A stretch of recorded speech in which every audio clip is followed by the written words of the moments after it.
Press briefing এর মূল বিষয়টা হচ্ছে আমরা এই ঢাকা শহরে আপনারা জানেন বেশ কিছুদিন ধরে ডিবি পরিচয়ে, র্যাব পরিচয় দিয়ে, পুলিশ পরিচয় দিয়ে বিভিন্ন সন্ত্রাসীরা গাড়িতে চড়ে বিভিন্ন পুলিশের ভেস্ট, ডিবির ভেস্ট পরে নকল পিস্তল, আসল পিস্তল দিয়ে বিভিন্ন জায়গায়, বিভিন্ন রাস্তায় তারা টাকা বহনকারী অথবা মূল্যবান সম্পদ বহনকারী যাত্রীদেরকে ভয়ভীতি দেখিয়ে আটকিয়ে তারা বিভিন্ন সময়ে ছিনতাই করতেছিল, ডাকাতি করতেছিল।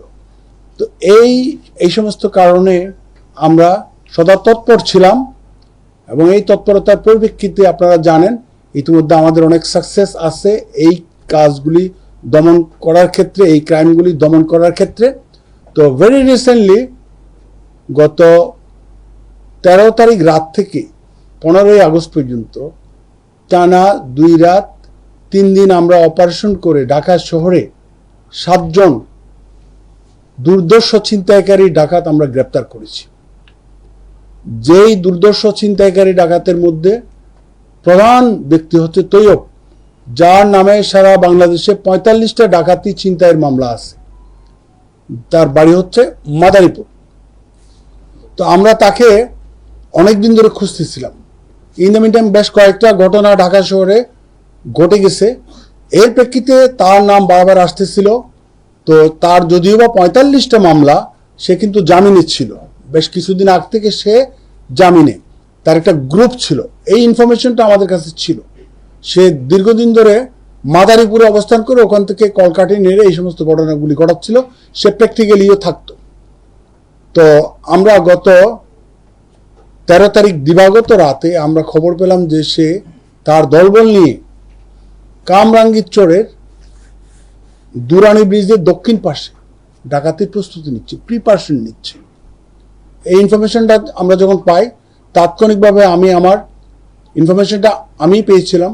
পাওয়ার পরে আমি এসি লালবাগ জুয়েল চাকমাকে রেসপন্সিবিলিটি দিই। জুয়েল চাকমাকে বললাম যে দ্রুত তুমি ওখানে যাও, তোমার টিম নিয়ে ওদেরকে গ্রেপ্তার করো। Lily whip shea mystic glowing body wash, secret to ultimate glow. তো ডাকাত তার দলবল নিয়ে ডাকাতির প্রস্তুতি নিচ্ছে।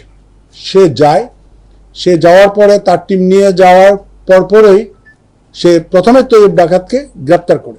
গ্রেপ্তার করার পরপরই ইন দ্য মিন টাইম তারা একটু স্ক্যাটার্ড ছিল, বাকিরা পালিয়ে যায়।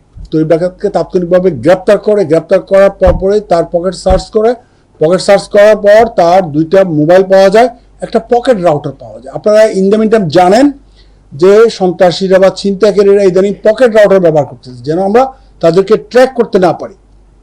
তো পকেট রাউটার সহ তাকে গ্রেপ্তার করা হয়। গ্রেপ্তার করে তাকে জিজ্ঞাসাবাদ করা হয়। জিজ্ঞাসাবাদের এক পর্যায়ে থেকে অনেকক্ষণ ধরে জিজ্ঞাসাবাদ করা হয় ওই গাড়িতেই। জিজ্ঞাসাবাদের এক পর্যায়ে সে স্বীকার করে। ইন দ্য মিন টাইম আমরা তাকে নিয়ে, সে কিন্তু আমাদেরকে বলে না তার এই যে এটা কোথায় গেছে। আমার টিম একবার কনফিউজ করছে, ওকে কনফিউজ করে বলতেছে ইয়েতে নিয়ে গেছে, গাজীপুর নিয়ে গেছে। ওরা গাজীপুর যাবে, এখান থেকে যাবে গাজীপুর। ওরা টিম নিয়ে চলে গেছে গাজীপুর। ওখানে সারা রাত মোটামুটি গভীর রাত পর্যন্ত ঘোরাঘুরি করার পরে পায়নি। না পাওয়ার পরে আরও জিজ্ঞাসাবাদের প্রেক্ষিতে তৈয়ব সে স্বীকার করে যে উত্তরখানে তার এক সহযোগী ওখান থেকে যে পালিয়ে গেল পাবেল, এই পাবেল উত্তরখানে আসে ভোরের দিকে। উত্তরখানে যখন আসে সে ওখান থেকে ব্যাক করলো, ওকে নিয়ে ব্যাক করলো, ঠিক পাবেলকে ওর বাড়িতে পেল। ওর বাড়িতে পাওয়ার পরে পাবেলকে গ্রেপ্তার করলো তার ঘরে, টি-শার্ট ঘরে। গ্রেপ্তার করার পরে তার এখান থেকেই পাওয়া গেল হচ্ছে পাবেল সর্দার, ওর নাম।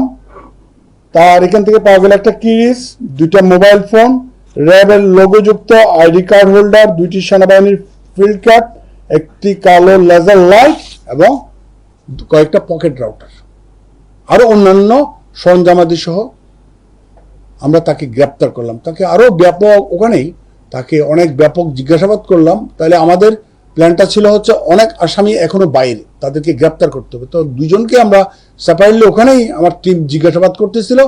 জিজ্ঞাসাবাদ করার এক পর্যায়ে তারা স্বীকার করে যে আপনার উত্তরার সেন্টার পয়েন্ট যে মল আছে, মলের ওদিকে তাদের একটা ড্যান আছে, ওই ড্যানে বাকিরা অবস্থান করতেছে। তো কে কে অবস্থান করতেছে নাম পেয়ে গেলাম। ওখানে গিয়ে ওই ড্যানে গিয়ে আমরা গ্রেপ্তার করলাম সাইফুর রহমান, যার বয়স 45, রাব্বি আলম 24, ইমরান হোসেন ভুঁইয়া 28 বয়স, নুরুল ইসলাম 33 এবং মোহাম্মদ ইসমাইল। তো ওখান থেকে আমরা 5 জনকে গ্রেপ্তার করি, এই ডাকাত দলের সদস্য 5 জনকে গ্রেপ্তার করি। এবং তাদের কাছ থেকে আমরা মিরাকেলি, তারা বললো যে ওখানে কোনো কিছু পেলাম না, তোমাদের এই যে সরঞ্জামাদি কোথায় রাখো, এই যে র্যাব এর জ্যাকেট, ফিল্ড ক্যাপ, এগুলি কোথায় রাখো। পরে তারা স্বীকার করার প্রেক্ষিতে ওই সেন্টার পয়েন্ট যে মল আছে, মলের বেসমেন্টের এখানে এক জায়গায় তারা বললো যে আমাদের ওই সকল এই মালামালগুলি ওখানে আছে। তারপর আমাদের টিম ওখানে গেল, ওদেরকে নিয়ে গেল। নিয়ে যাওয়ার পরে ওখানে আমরা পেলাম হচ্ছে বাংলাদেশ পুলিশের পার্কিং স্থলে একটা কালো ওয়াকি টকি সেট, বাংলাদেশ পুলিশের লোগোযুক্ত একটা হ্যান্ডকাপ, গাড়ির 2টা বোয়ার নাম্বার প্লেট, 3টি র্যাব লেখা বেস্ট, 1টি ডিবি লেখা বেস্ট, 2টি রিফ্লেক্টিং বেস্ট, 5টি কালো রঙের রিফ্লেক্টিং স্টিকার, 5টি হলুদ রঙের রিফ্লেক্টিং স্টিকার, 1টি কালো রঙের পিস্তল কাটার, একটা খেলনা পিস্তল, 3টা স্মার্টফোন এবং কিছু রাউটার। এগুলি এই সব সরঞ্জামাদি তারা ব্যবহার করত হচ্ছে এই ডাকাতি এবং ছিনতাইয়ের কাজে। আচ্ছা, ভালো। তারপর এদেরকে গ্রেপ্তার করার পরে আবার নিয়ে আসলাম, এই গাড়িতেই চলতেছে। তারপর ইমরানকে জিজ্ঞাসাবাদ করে, তো আমাদের তো এখন নকল পিস্তল পাইছি, আসল পিস্তল তো লাগবে, যে পিস্তল ঠেকিয়ে তারা বিভিন্ন জায়গায় ছিনতাই করে।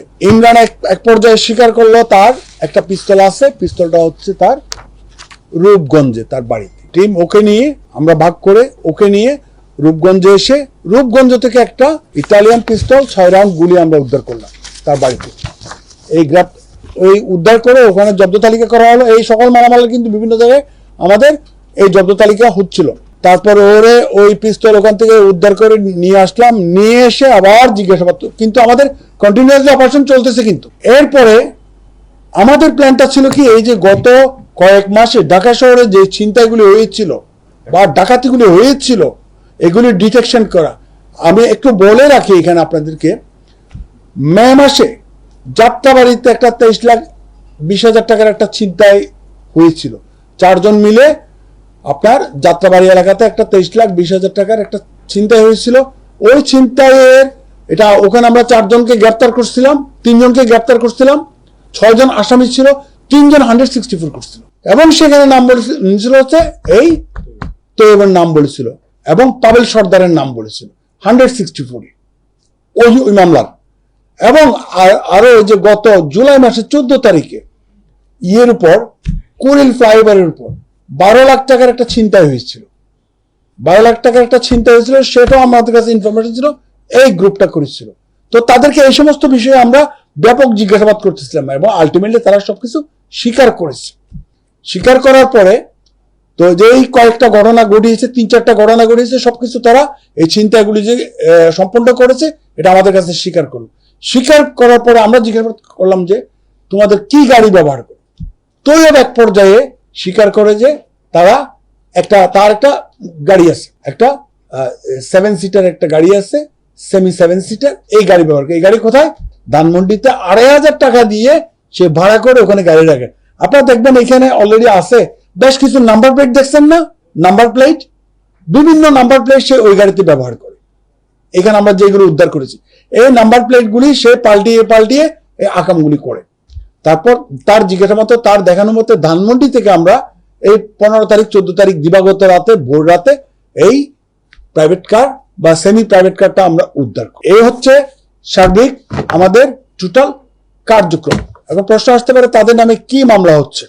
মামলা হচ্ছে প্রথমে ডাকাতির প্রস্তুতির একটা মামলা হয়েছে, সেটা হচ্ছে আপনার কামরাঙ্গীরচর থানায়, যেখানে তারা প্রস্তুতি নিচ্ছিল। তারপর অস্ত্রায়নের মামলাটা হয়েছে হচ্ছে রূপগঞ্জ থানাতে, একটা অস্ত্রায়নের মামলা হয়েছে। তো এই 2টা মামলা হয়েছে অলরেডি। আর নতুন করে আমরা যাত্রাবাড়ি থানার মামলা নাম্বার 124 মে মাসের মামলা, এটাতে আমরা তৈয়ব এবং পাবেল সর্দারকে ওরা গ্রেপ্তার দেখাবে, তারা সৌনরেজ দেখাবে। তারপর খিলক্ষেত থানা, যেটা আমি বললাম যে আপনার কুড়িল ফ্লাইওভারের উপরে 12 লাখ টাকার উপরে যে ছিনতাই যেটা করেছিল প্রাইভেট কার যুগে এবং একটা প্রাইভেট কারকে ঠেক দিয়ে, সেই মামলাটা হচ্ছে 13 নম্বর মামলা জুলাই মাসের। খিলক্ষেত থানার এই মামলাতে এই সকল আসামিকে তারা সুনির্দেশ দেখাবে।